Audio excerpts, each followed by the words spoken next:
There are an estimated 60 million refugees in the world today, which means that 1 in every 122 humans has been forced to flee their homes. And half of these are children. It's shocking to consider the numbers involved and to reflect on what this means in each individual life.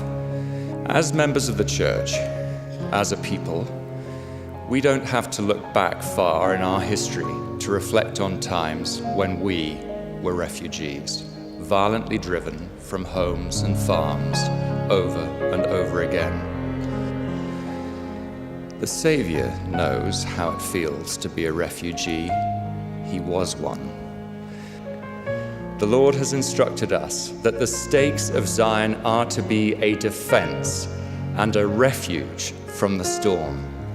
We have found refuge.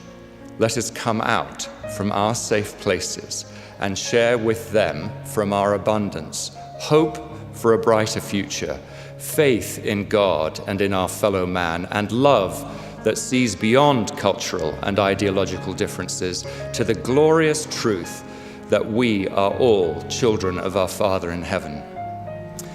For God hath not given us the spirit of fear, but of power and of love.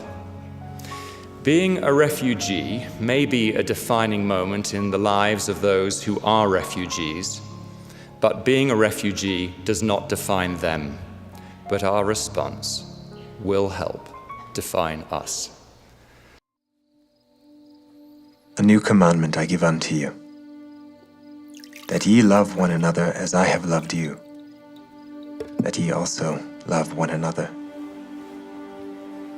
By this shall all men know that ye are my disciples, if ye have love one to another.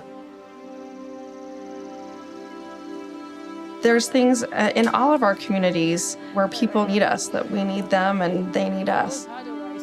My friend said, hey, I have some families that are refugees and I want to help them. And that's when I knew that that's really what I should be doing.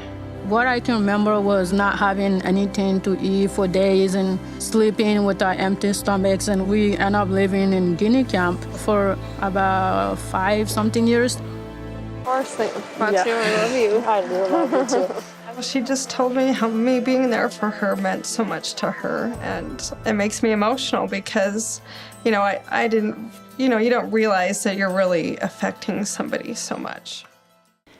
As we consider the pressing calls of those who need our help, let's ask ourselves, what if their story were my story? May we then seek inspiration, act on impressions we receive, and reach out in unity to help those in need as we are able and inspired to do so. Perhaps then it might be said of us, as the Savior said of a loving sister who ministered to him, she hath wrought a good work. She hath done what she could. I call that extraordinary.